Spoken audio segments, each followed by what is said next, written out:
So guys, Mr. Kenneth Okonkwo has replied the northern elders, especially those of them in the Senate who are opposing the ban to open grazing. Guess what? Mr. Kenneth Okonkwo has really lectured them. You need to take a look at what Kenneth Okonkwo said in this video. Very educative, and at the same time, he spoke very smartly. Just enjoy this video for yourself. Kenneth Okonkwo, recently, we had news that some northern senators and cattle breeders are against the passing of the anti-open grazing bill, saying it is against their freedom to reside anywhere in Nigeria, as stated by Section 42 of the 1999 Constitution. I'd like you to react to this. First of all, that is a misinterpretation of the Constitution. The Constitution said any Nigerian citizen has the right to reside in any part of Nigeria and has the freedom of movement. As a matter of fact, the law is very clear that animals are not given the freedom to roam about, because animals are known to either destroy lives or destroy livelihoods. So when you talk about cattle, when you talk about herbivorous animals, you're talking about animals that destroy livelihoods. Rearing animals and planting crops, these are the two sides of agriculture. It will be, I'm sorry to say it will be insensitive for anybody to think you'll be growing in your quest for agrarian revolution by using one set of agriculture to destroy the other set. Cattle and herbivorous animals eat up plants. You need plants, you need animals for your food. So saying you will allow the cattle to eat up the plants is actually being unwise, because you are destroying agriculture thinking you are improving it. Now, the issue of banning the open grazing, I am really very shocked that any human being in the 21st century will even open his mouth to say you will allow these young, beautiful children to be following animals from Maiduguri to Port Harcourt, from Sokoto to Lagos, trekking through the forest where they will be drugged, where they will be brainwashed, where they will be traumatized and terrorized without option of going to school. And you're saying your own children will be going to the best of schools, and the children of the poor and less privileged will be condemned perpetually to live in forests, in terrorist-infected forests, to trek with animals. You have reduced these children to the level of animals. I can tell you, hardly will any child move from Maiduguri to Port Harcourt trekking in Nigeria today without meeting one kind of Waterloo or the other, or without coming out becoming a terrorist himself.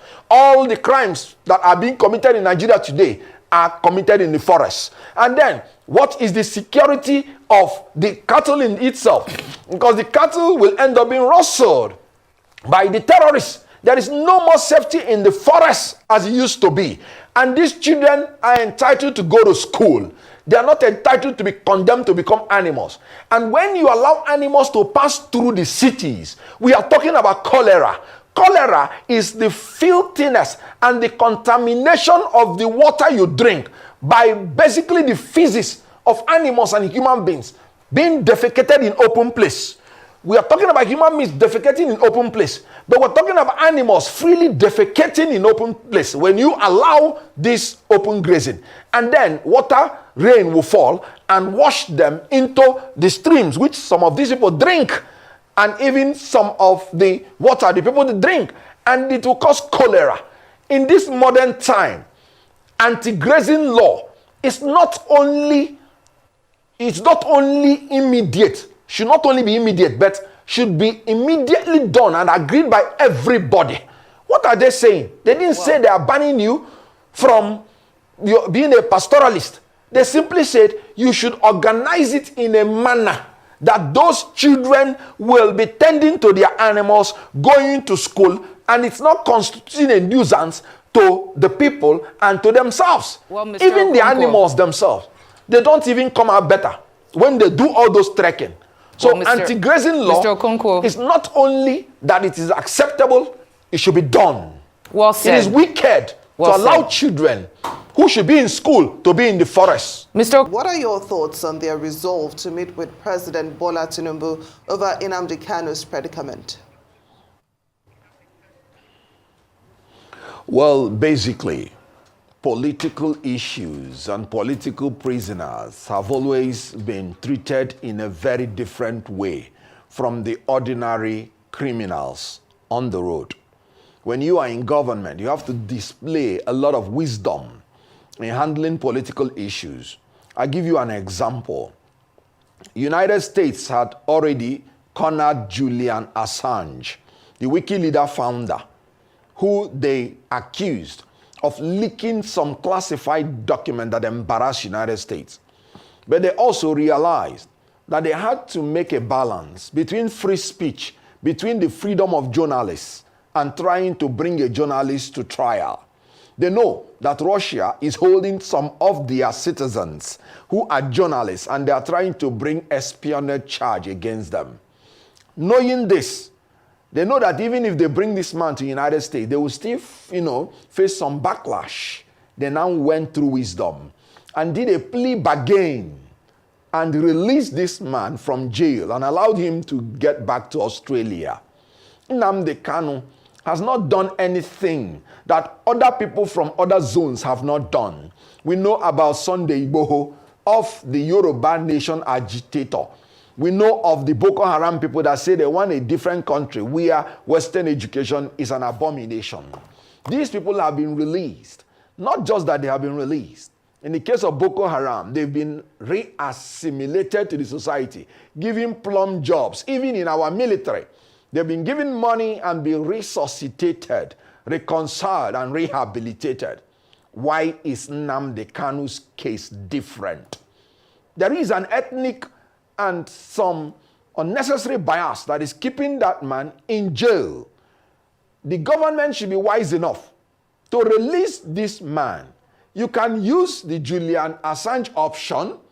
If you don't want to say you are losing face, you can release him conditionally. You can release him unconditionally.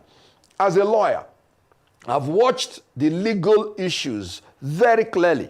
And I saw that even in the courts, from the High Court to the Supreme Court, there are discordant tones amongst them. Even in the issue of bail, some of the tier of the courts are granted him bail. Even in the issue of the charges, some tier of the court had quashed all the charges. So you can see that the government has a lot of places it can stand to release the young man and bring peace to the Southeast. He is now more like a political prisoner. I tell you something. The longer Nnamdi Kanu is in prison, the taller he becomes, and the shorter the government becomes. They should take the intelligent way out of this and release him like they did to other people. Rehabilitate him and reconcile him as they are reconciling Southeast completely to the nation. I'm glad you brought up that Julian Assange case because analysts have been looking into the similarities between these two cases. And what stuck out with me majorly is the fact that Nnamdi Kanu fled bail back in 2017, much like Julian Assange. But what it seems right now is it's more of a political situation with Nnamdi Kanu.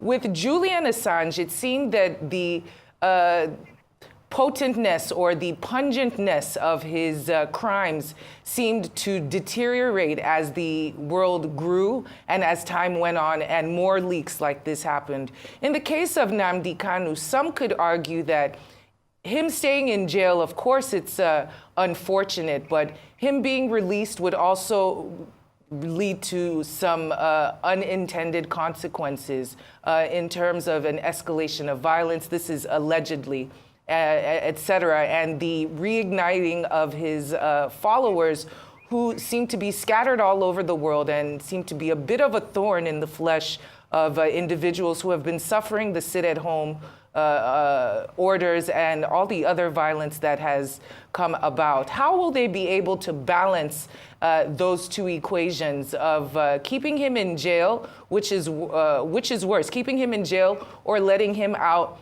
and potential violence escalating? What are your thoughts on that? My thought is this.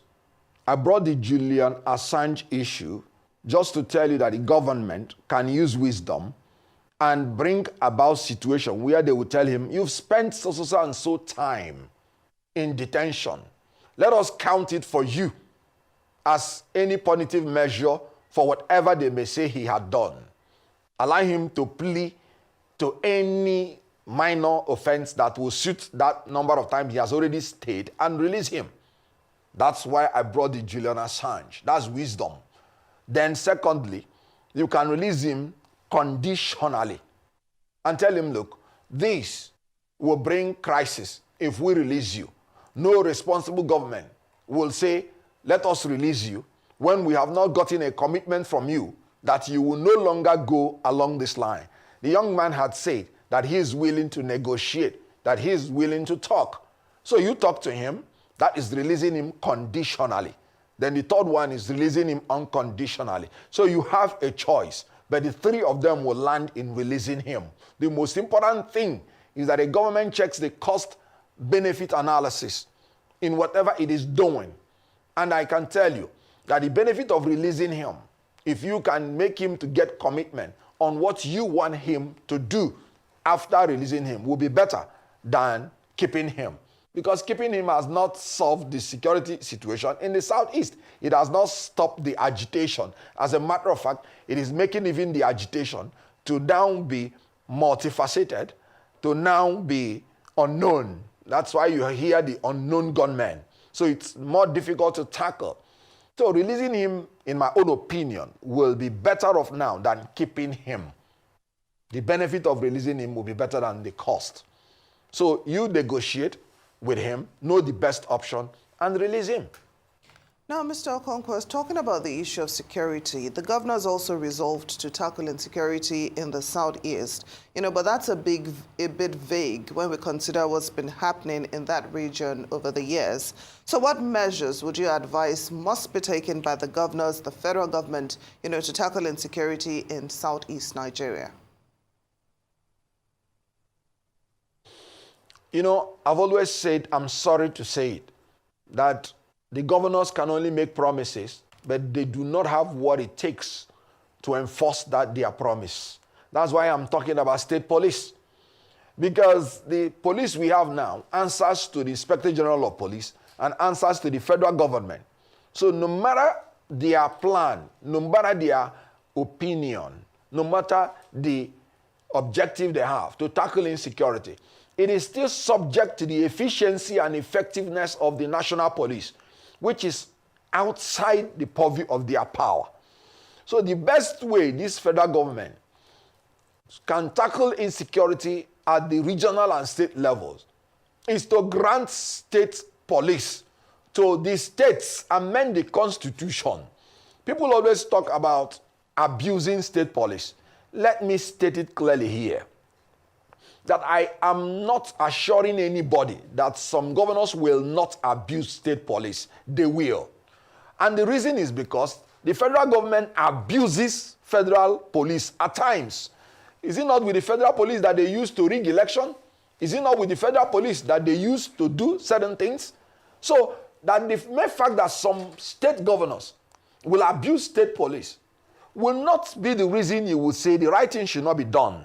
Because the abuse we are getting now from kidnappers, from terrorists, from rapists, from unknown gunmen, from all those people are more than what any state governor can use state police to abuse the people in. And let me tell you, when the government is acting, the people have recourse to the law to seek redress. When outlaws are acting, the people have no recourse to claim any damage or to even stop them from doing anything. So they will just be dying for nothing. So the abuse that the state governors will subject the state police to is very much better than the abuse we are receiving from the outlaws, from the terrorists, kidnappers, from the armed robbers, and from assaulters of integrity and the personality of human beings. So they should be giving state police. Then again, the Southeast governors, they should cooperate, because the landmass of the Southeast is not so much. So whoever does any crime in Enugu can sneak into Ebonyi, to Abia. And if they do not cooperate, they won't be able to trace the criminals within the regional level. The state level will be too small for them to operate. So it's good for them to cooperate to eliminate the threat of insecurity. The unknown gunmen are known. It is only an inefficient government that will be attributing insecurity to unknown gunmen. Please, is there any criminal that brings himself to advertise himself when he wants to commit crime? Every criminal wants to be unknown. So the mere fact that you're saying things are committed by unknown gunmen, you are actually displaying your incompetence. So there is nothing that is committed by an unknown person. It is committed by a criminal. They should, through competence and cooperation, hunt down these criminals so that the Southeast people, who are traders and travelers by nature, will be able to carry out their functions for their livelihood. Fair enough. But in your discussion, it seems that the state police versus the way it is now is a choice between the lesser of two evils. But I want to discuss the governors and the negotiating capacity of these Southeast governors and their ability to work together, as you have just pointed out, in order for any kind of economic prosperity to move along, in order for the insecurity to get checked. There needs to be communication and collaboration between all of them. What is the likelihood with this crop, this new crop of Southeast governors, in your opinion?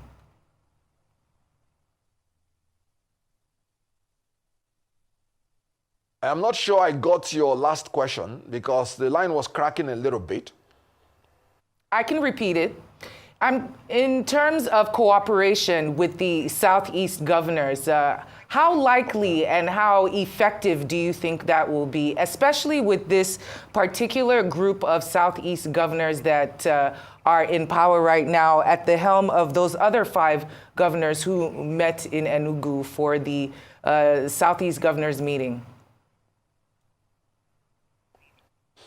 Well, obviously, from the picture of what we saw, they projected reasonable level of unity, because I saw all the governors present. They did not send any delegate. So all of them were present. At least pictorially, that is an exhibition of unity. Then again, they do not have a choice. They have to work together. Like I said, before anything happens, the landmass of the Southeast is not that much. It's not elaborate. So somebody can strike in Enugu, and in 30 minutes or less, he's already in another state. So if you make a rigid boundary, then the criminals will be getting away with their crimes because they will be sneaking into other states. So they don't really have a choice. And their cooperation is very, very easy because the shared cultural is monocultural, is monolingual, is monoethnic. So everything that affects one state affects the other. So it is easy to cooperate. And again, they come from different political parties, not one, not two. So their diversity will compel them to cooperate. So the issue here is that the level of insecurity in Southeast is much. And no state has monopoly of the violence. They cross border to other states. What is happening in Anambra may just be coming from Imo State. What's happening in Imo State may be coming from Abia. So there must be cooperation if they will succeed. And I believe, from what I saw, knowing that their existential threat is now very, very major and affects all of them, I believe they will come together to find solution to the problem. But the government, federal government, has to So, guys, we know that Kenneth Okonkwo is a fearless man. He says it the way it is. Take it or leave it. That is just Kenneth Okonkwo. Because I think this country has moved beyond people mixing words. It's time to call a spade and tell people that things are not working. And this is how to do it so that it works best for the country and for every citizen. So you can see the patriotism in Kenneth Okonkwo. He doesn't cover, corruption. He doesn't cover the ills of people. Like you've seen him speak about the insecurity in the north and also the insecurity in the southeast. He's very open and he's not trying to cover anybody's wrong. He's saying it the way it is because this country has got to move forward. So, guys, I don't know what you make of what Kenneth Okonkwo said in this video, but for me, I think he did a very good job. Let me know your thoughts in the comment section below. Please don't forget to subscribe to the channel and turn on the notification bell. Thank you.